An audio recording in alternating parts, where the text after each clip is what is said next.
नमस्कार दोस्तों, मेरे चैनल भक्ति भाव टीवी में आपका स्वागत है। तो दोस्तों, आज की इस वीडियो में मैं आपको बताने वाली हूँ ऐसी कौन सी स्त्री थी जो आधी ब्याही और आधी कुंवारी थी। रामायण का एक अद्भुत प्रसंग है।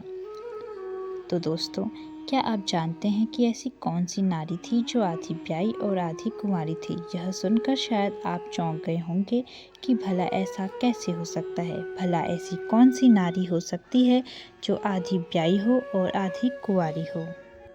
लेकिन यह एक पहेली नहीं बल्कि रामायण के एक रहस्य को उजागर करती है। इस पहेली में धर्म, वचन और कर्म के गहरे अर्थ छुपे हुए हैं। आज मैं आपको इसी पहेली का उत्तर दूंगी और इसी से जुड़ी हुई एक रोचक और अनसुनी कथा आपको सुनाऊंगी। यह कथा सीधे रामायण से ली गई है। एक समय की बात है जब अवध के नरेश महाराज दशरथ अपने घोड़े पर सवार होकर शिकार खेलने के लिए जंगल में गए थे। तो उनके चेहरे पर आत्मविश्वास झलक रहा था, लेकिन उस दिन भाग्य उनका साथ नहीं दे रहा था। वह पूरा दिन जंगल में भटकते रहे, लेकिन इसके बावजूद भी कोई भी शिकार उनके हाथ में नहीं लगा। उस समय राजाओं के लिए शिकार केवल उनका मनोरंजन नहीं था, यह उनकी वीरता और पराक्रम का प्रतीक माना जाता था। जब महाराज दशरथ को कोई शिकार नहीं मिला तो वह अत्यंत निराश हो गए। उनके हृदय में बेचैनी होने लगी और उनका मन भारी हो चला था। निराश होकर महाराज दशरथ एक बड़े से पेड़ के नीचे जाकर बैठ गए। जंगल के सन्नाटे में केवल पत्तों की सरसराहट ही सुनाई दे रही थी। राजा दशरथ विचार करने लगे कि आज का दिन तो पूरा व्यर्थ हो गया। ना कोई शिकार हाथ लगा और ना ही मेरी इस यात्रा का कोई उद्देश्य निकला। महाराज इसी चिंता में डूबे हुए इधर उधर देख ही रहे थे कि अचानक उनकी नज़र सामने पड़ती है। तो वह क्या देखते हैं कि एक अत्यंत ही सुंदर गंधर्व कन्या पास के ही पेड़ों के बीच से निकलकर उनकी तरफ आ रही थी। उसकी चाल और उसका सौंदर्य और उसके वस्त्र ऐसे लग रहे थे कि मानो वह स्वयं स्वर्ग से उतरी हुई कोई अप्सरा हो। महाराज दशरथ को विश्वास ही नहीं हुआ कि इस निर्जन और भयानक जंगल में ऐसी सुंदर कन्या कैसे हो सकती है। उन्होंने सोचा कि यह कन्या कौन हो सकती है। ऐसी सुंदर और कोमल स्त्री इस वन में कैसे निर्भय होकर के घूम सकती है, जहाँ अनेक तरह के हिंसक जानवर हल पर किसी न किसी का शिकार करने के लिए हमेशा तत्पर रहते हैं। जब वह कन्या धीरे धीरे महाराज दशरथ के पास आई तो राजा दशरथ ने अपने राजसी गौरव को संभालते हुए उससे कहा, हे सुंदरी, तुम कौन हो और इस निर्जन वन में तुम अकेली क्यों घूम रही हो? क्या तुम्हें इस बात का अंदाजा नहीं है कि यहाँ कितने खतरनाक जंगली जानवर रहते हैं जो तुम्हारे जीवन के लिए खतरा बन सकते हैं? कौन हो तुम और तुम्हें यहाँ किसने छोड़ा? कृपया मुझे अपने बारे में विस्तार से बताओ। महाराज दशरथ की बात को सुनकर उस कन्या ने मुस्कुराते हुए कहा कि हे महात्मा, सबसे पहले तो आप मुझे बताइए कि आप कौन हैं। देखने में तो आप कोई महान योद्धा लगते हैं, जैसे कोई आप राजा हो। इस निर्जन वन में आपकी उपस्थिति मुझे विस्मित कर रही है। महाराज दशरथ ने बड़े गर्व से उत्तर दिया कि देवी, मैं अयोध्या का राजा दशरथ हूँ। यह तो तुम जानती ही होंगी कि राजाओं का कार्य शिकार करना और अपनी प्रजा की रक्षा करना होता है, लेकिन तुमने अभी तक मुझे अपना परिचय नहीं दिया। बताओ, तुम कौन हो और इस वन में क्या कर रही हो? उस कन्या ने बड़ी ही शांत और मीठी आवाज में कहा, हे महाराज दशरथ, मैं एक गंधर्व कन्या हूँ। मेरे पिता ने मुझे पूर्ण स्वतंत्रता दी है कि मैं अपने लिए स्वयं कोई योग्य वर की तलाश कर सकूं, और इसी कारण मैं इस जंगल में योग्य पति की खोज में घूम रही हूँ।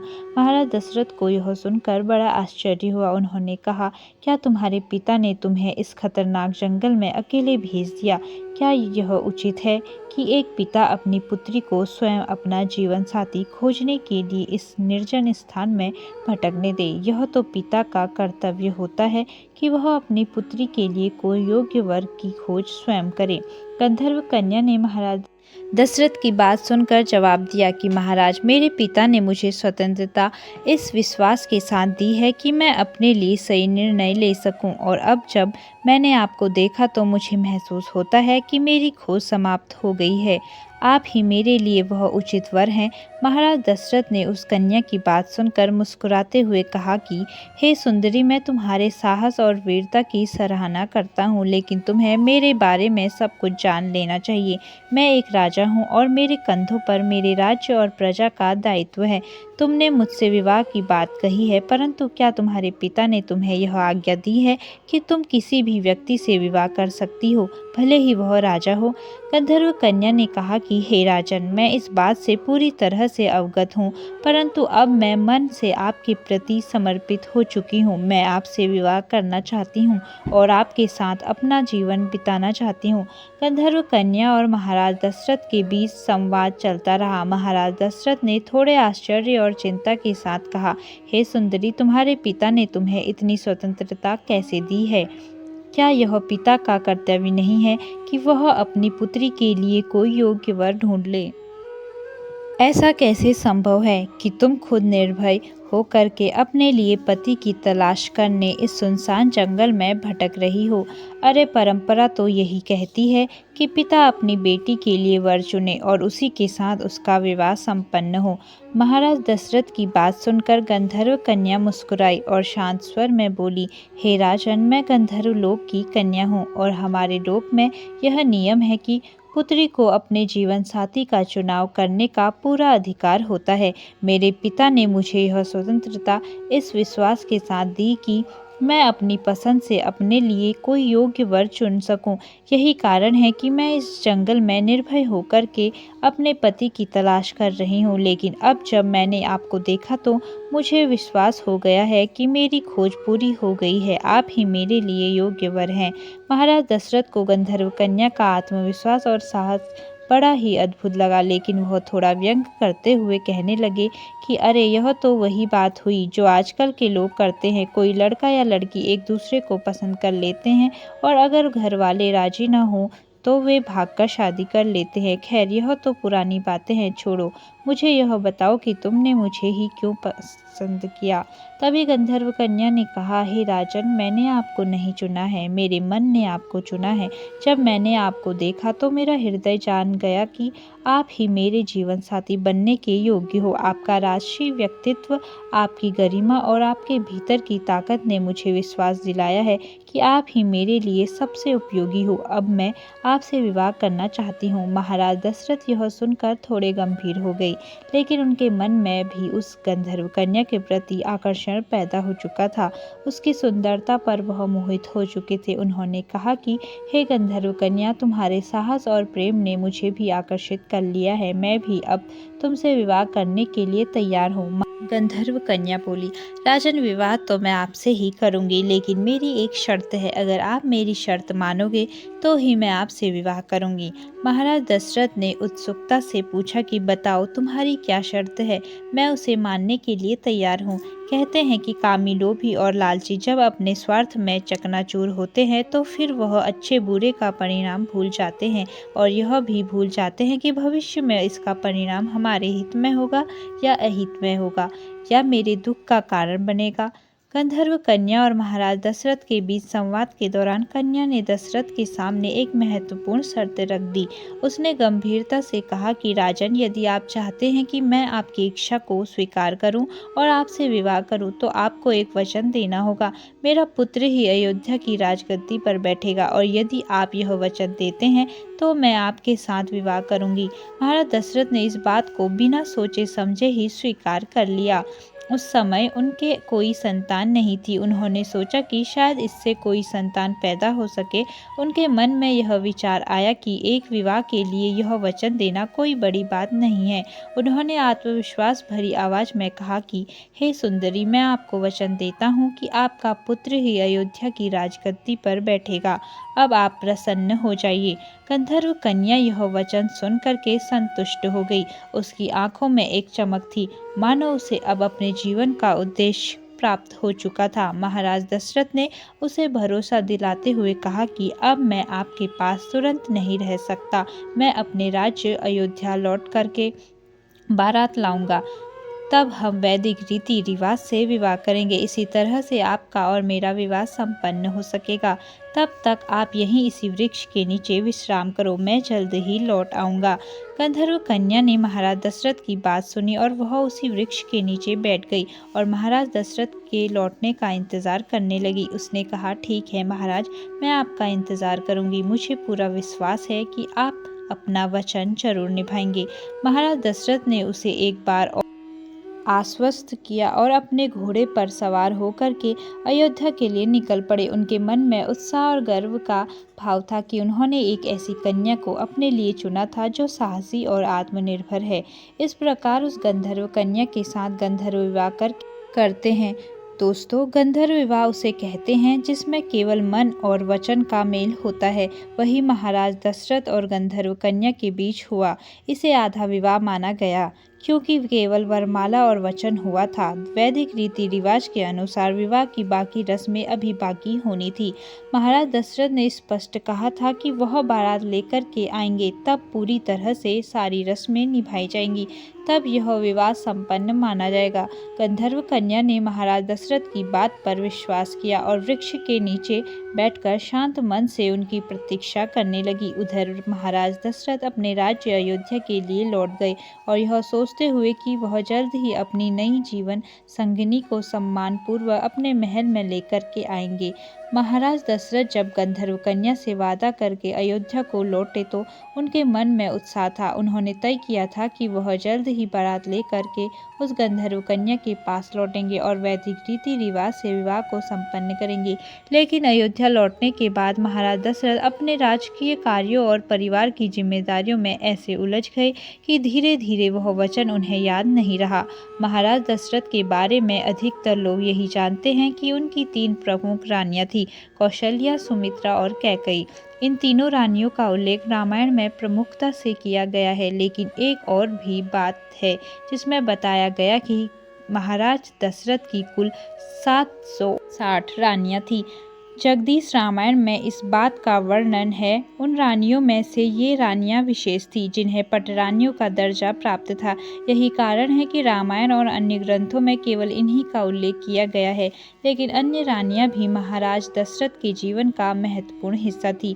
उनके साथ दशरथ जी का अलग अलग संबंध था और वे सभी उनके महल की शोभा बढ़ाती थी। जब महाराज दशरथ अयोध्या लौटे तो अपनी 760 रानियों में खो गए। हर दिन महल में कोई न कोई उत्सव होता, कहीं न कहीं कोई आयोजन होता था। वह अपने परिवार के साथ व्यस्त हो गए कि धीरे धीरे गंधर्व कन्या से किया गया वचन उनके मन से मिटने लगा। उनकी 3 प्रमुख रानियां कौशल्या, सुमित्रा और कैकेयी हर समय उनकी सेवा में लगी रहती थी। राजमहल के अन्य कामकाज और प्रजा के कल्याण के कार्यों में दशरथ जी ने इतने उलझ गए थे कि जंगल में वृक्ष के नीचे प्रतीक्षा कर रही उस गंधर्व कन्या का उन्हें ध्यान ही नहीं रहा।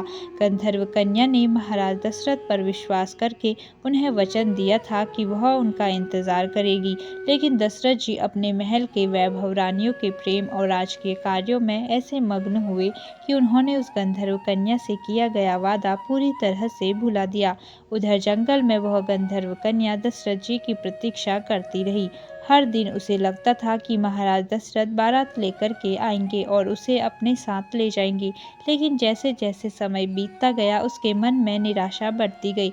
इस प्रकार से महाराज दशरथ अपनी व्यवस्था में गंधर्व कन्या के वचन को भूल चुके थे और अपने वर्तमान जीवन में मग्न रहने लगे। गंधर्व कन्या ने राजा दशरथ के वचन का पूरा विश्वास किया था। वह उस वृक्ष के नीचे बैठकर उनकी प्रतीक्षा करती रही। समय बीतता गया और दशरथ जी अपने वादे को भूलकर अपने राज कार्यों में उलझ गए और अपनी रानियों के प्रेम में खो गए। गंधर्व कन्या के लिए यह प्रतीक्षा असहनीय होती चली गई। उसने सोचा कि दशरथ जी ने वचन दिया है और राजा का वचन कभी झूठा नहीं हो सकता, लेकिन वे अब तक क्यों नहीं आए। इसी सोच में डूबी गंधर्व कन्या ने उसी वृक्ष के नीचे तपस्या करना शुरू कर दिया। वह अपने मन को शांत रखने के लिए भगवान से प्रार्थना करने लगी कि महाराज दशरथ अपना वचन निभाएंगे। कई दिनों और रातों तक वह तपस्या करती रही। उसकी तपस्या इतनी गहन थी कि उसने अपना शरीर तक वहीं बैठे बैठे त्याग दिया। इस घटना को मतंग ऋषि, जो उसी जंगल में तपस्या कर रहे थे, वह देख रहे थे। वे कन्या के त्याग और तपस्या से बहुत प्रभावित हुए। जब मतंग ऋषि ने देखा कि गंधर्व कन्या ने प्राण त्याग दिए हैं, तो वे उसके पास पहुंचे। उन्होंने ध्यान लगाकर उसके जीवन के उद्देश्य और दशरथ जी के साथ हुए संवाद को समझा। फिर उन्होंने उसकी हड्डियों से खड़ाऊ बनवाए। मतंग ऋषि ने मन ही मन सोचा, यह कन्या जिस वचन के लिए जी रही थी वह पूरा होना चाहिए था। महाराज दशरथ ने उसे राजगद्दी से जोड़ने का वादा किया था और यह खड़ाऊ ही अब उस वचन को पूरा करेंगे। खड़ाऊ बनाकर के मतंग ऋषि अपने ऋषि अत्रि ऋषि के पास गए। उन्होंने खड़ाऊ अत्रि मुनि को सौंपते हुए पूरी घटना सुनाई। उन्होंने कहा कि हे अत्रि, यह खड़ाऊ उस गंधर्व कन्या के हैं जिसने राजा दशरथ के वचन पर विश्वास किया था और अपने प्राण त्याग दिए। अब यह खड़ाऊ उस वचन को पूरा करेंगे। इन्हें किसी ऐसे योग्य व्यक्ति को दे देना जो इनका सम्मान पूर्वक उपयोग कर सके। अत्रि मुनि ने श्रद्धा पूर्वक खड़ाऊ को स्वीकार कर लिया और उन्हें अपने आश्रम में रख लिया। उधर महाराज दशरथ अपने वचन को भूल चुके थे। समय बीतता गया और दशरथ जी के घर में भगवान राम का जन्म हुआ। भगवान राम बड़े हुए और एक दिन कैकेयी के कहने पर उन्हें वनवास का आदेश मिला। भगवान राम, माता सीता और लक्ष्मण तीनों वनवास पर चले गए। वन में घूमते हुए वे अत्रि ऋषि के आश्रम में जा पहुंचे।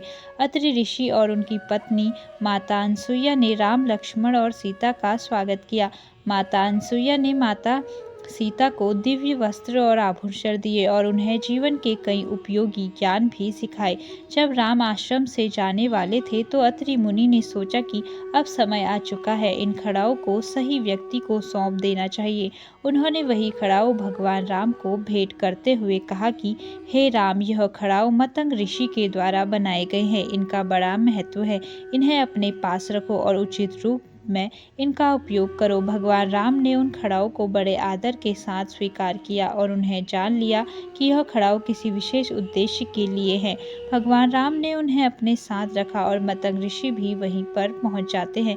मतंग ऋषि ने अपने शिष्य अत्रि का धन्यवाद किया और कहा कि तुमने यह खड़ाऊ भगवान राम को दिए, यही काम उचित था, इन्हीं को देने थे। फिर भगवान राम ने उन खड़ाऊ को अपने पैरों में नहीं पहना। उन खड़ाऊ को एक वस्त्र में लपेट करके अपने भाई लक्ष्मण को दे दिए और कहा कि हे लक्ष्मण, इन खड़ाऊ को अपने पास में रखो। इन्हें पैरों में नहीं पहनना है। आगे जंगल में नंगे पैरों ही चलना है। हम इन्हें नहीं पहनेंगे। बताया जाता है कि भगवान राम, लक्ष्मण और माता सीता जब चित्रकूट में मौजूद थे, उस समय राम के वनवास के निर्णय से हर कोई अयोध्या में दुखी था, लेकिन सबसे अधिक दुखी थे भरत। अपने बड़े भाई के बिना अयोध्या के राजमहल सोने लगने लगते थे।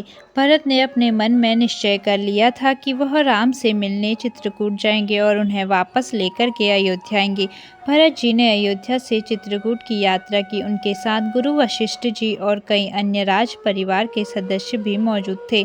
जब भरत जी चित्रकूट पहुंचे तो उन्होंने राम को देखा। राम वनवासी भेष में थे और उनके साथ लक्ष्मण और माता सीता थी। भरत जी ने अपने भाई को इस अवस्था में देखा तो उनकी आंखों में आंसुओं की धारा बहने लगी। भरत जी ने राम के चरणों में गिरकर कहा कि भैया, आप यह सब क्यों सह रहे हैं?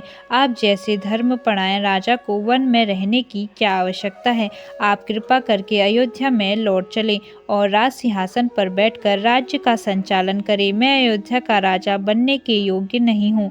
राम ने भरत को उठाते हुए कहा कि भरत, तुम्हारा यह प्रेम मेरे लिए अनमोल है, लेकिन तुम यह क्यों भूल रहे हो कि यह वनवास मुझे पिताजी के वचन को निभाने के लिए मिला है। धर्म का पालन करना मेरा सबसे बड़ा कर्तव्य है। यदि मैं इस समय अयोध्या लौट गया तो पिताजी का वचन अधूरा रह जाएगा और यह मेरे लिए सबसे बड़ा अधर्म होगा। भरत ने भावुक होकर कहा, भैया, मैं पिताजी के निर्णय का सम्मान करता हूँ, लेकिन उनके जाने के बाद अयोध्या एक यतीम राज्य बन चुका है। प्रजा आपके बिना दुखी है। अगर आप वापस नहीं गए तो अयोध्या बर्बाद हो जाएगी। क्या यह आपका धर्म नहीं है कि आप प्रजा की रक्षा करें? कृपया मेरी विनती को स्वीकार कीजिए। तभी राम ने भावुक होते हुए कहा कि भरत, मैं तुम्हारी भावनाओं को समझता हूँ, लेकिन मेरा अंतिम निर्णय है पिताजी के वचन का पालन करना और इसे निभाने में मेरी प्राथमिकता है। तुम मेरी अनुपस्थिति में अयोध्या का संचालन करो, उसके राज्य को तुम संभालो। भरत ने एक बार फिर से कहा कि यदि आप नहीं लौट सकते तो मैं भी अयोध्या लौटने के योग्य नहीं हूँ। मैं आपके बिना राजगद्दी पर नहीं बैठ सकता। भगवान राम ने भरत को सांत्वना दी और कहा कि देखो भाई, अगर तुम वास्तव में मुझसे इतना प्रेम करते हो तो मेरी एक बात मान लो।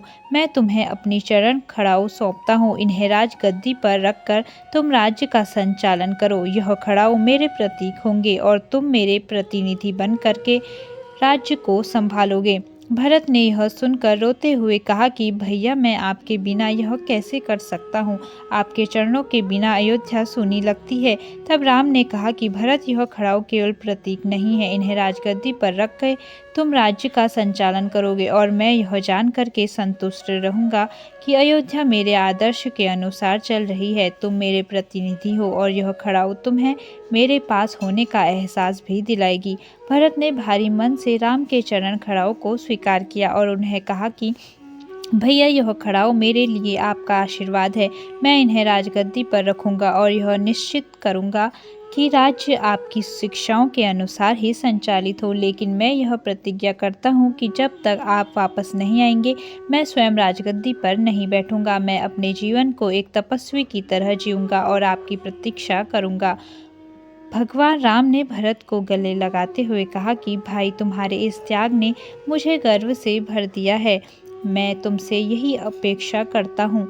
अयोध्या की प्रजा तुम पर विश्वास करती है, तुम उनके लिए वही करोगे जो मैं करता हूँ। राम ने खड़ाऊ को सौंपते हुए कहा कि भरत, इन खड़ाऊ को राजगद्दी पर रखना और यह कहना कि इससे माता को सुख मिलेगा। भरत ने पूछा, भैया, कौन सी माता को सुख मिलेगा?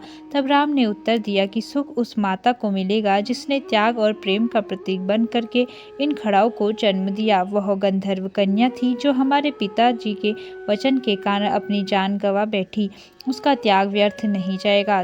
जब यह खड़ाऊ अयोध्या की राजगद्दी पर होंगे तो उसका उद्देश्य पूरा हो जाएगा। भरत ने राम की बात को समझा और खड़ाऊ लेकर के अयोध्या को लौट गए। उन्होंने उन खड़ाऊ को राजगद्दी पर रखा और 14 सालों तक स्वयं तपस्वी जीवन बिताकर राम की प्रतीक्षा करने लगे। फिर भगवान राम वनवास से लौटे और तो उन्होंने भरत की सराहना की और अयोध्या की राजगद्दी संभाली। और उसी गंधर्व कन्या को भगवान राम ने माँ कहा था और वही गंधर्व कन्या थी आदि ब्याई और आधी कुंवारी। तो दोस्तों, कैसी लगी यह वीडियो कमेंट करके ज़रूर बताएं और ऐसी ही बहुत सारी कहानियों, कथाओं और जानकारियों को सुनने के लिए मेरे चैनल को सब्सक्राइब जरूर करें। धन्यवाद।